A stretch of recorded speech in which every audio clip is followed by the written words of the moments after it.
Hello everyone, today I'm working on this piece which you see here, and it's called The Deer and the Bird. It features, as you can see, a mechanical deer, and it's got a little blue bird sitting on its nose. I really tried to make the mechanisms for the deer a lot more realistic than they usually are, so I designed everything in the sketch beforehand, and it's steam powered, as you can see, and I tried to get the steam mechanisms out to look like they would actually work. So it's made of this metal shell, and it's got the binding bits of straps of like leather to hold everything together, and little bars along the inside to make sure it actually doesn't collapse in on itself. And as you can see inside the neck, there's the piston for the steam engine, and behind its ear it's got the flywheel and the gears connected so that the neck, ear and jaw can all move. I didn't show the full steam engine just because it's just the head of the deer and it suggested that it would have a body. The bird was actually added as more of an afterthought. I just thought without it, it was less of an artwork than a technical drawing. But adding the bird, especially a blue bird, gave it a bit more of the feel like it was a story, like it was telling a story. And I especially like having the bird there sitting on its nose as if the deer and the bird are friends.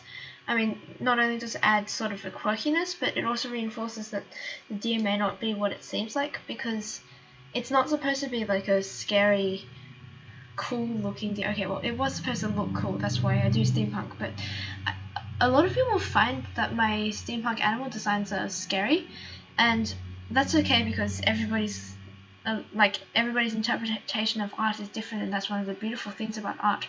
But the way I interpret it is my steampunk animals are actually, I find them to be quite whimsical. Aside from that, right now I'm working on the shading in the video, and I'm constantly turning the paper so that I don't smudge the drawing. I mean, as you can see, I still smudged it quite a lot, but I will be cleaning that up later. The way I always shade my work is after I had the outline for this, I put in I just blocked out where the light would fall. So for this artwork, all the light's coming from the deer's eye, and I guess it just tries to bring focus to where the face is.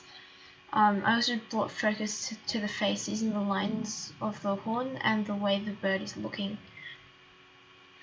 And after that, I used the blending stump, as you can see here, to soften all of the scribbles, and I built up my layers on top of that.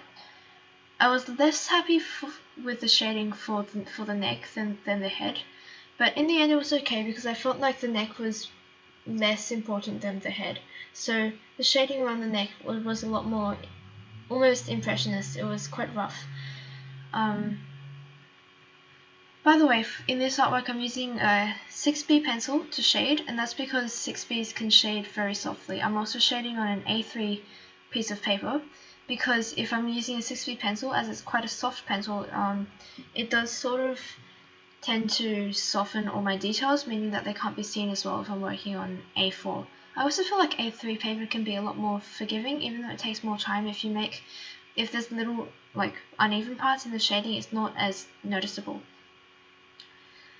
And I'm about to go and start just cleaning up some of my shadings. So I'm just shading the bottom bit now, but now I'm adding in the details. Well, I'm cleaning up the details because I blended them a little bit too much earlier. And I'm also adding a little bit of texture just so that the robot doesn't look shiny new.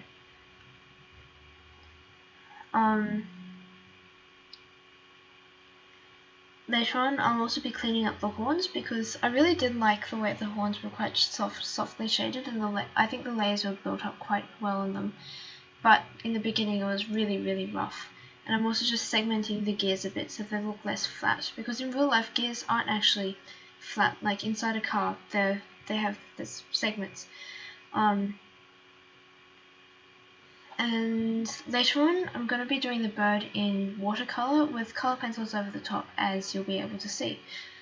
I actually ran through a lot of frustrations with this because this is what you're seeing here is actually the second time I was making this artwork. The first time, like, I transferred it onto my piece of paper from the sketch I did with all the mechanisms using a grid method, and then when I was shading it, I was just using the wrong pencil. The pencil I was using wasn't soft enough, and I was combining it with brush pens, which I thought might work, but it didn't really. I felt like the pencil was really overpowered, and the boldness of the brush pens takes away the delicacy of the shading. So I just got really frustrated with that, and I was hitting a dead end. So the next day I just transferred my line work. I just put it up on the window and transferred my line work onto a different piece of paper, and then I just shaded it as normal, and then I decided to add in the bird.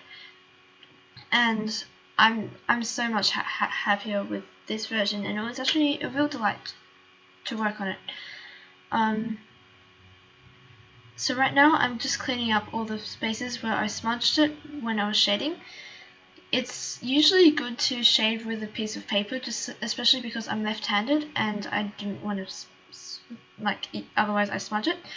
But I feel like using a piece of paper sometimes obstructs the view of the camera and also my own view, and it doesn't feel the same drawing it. Now I realize I haven't told you much about me. I'm 14 years old. A lot of people say that I sound really young in my videos, and that's because I'm 14 years old.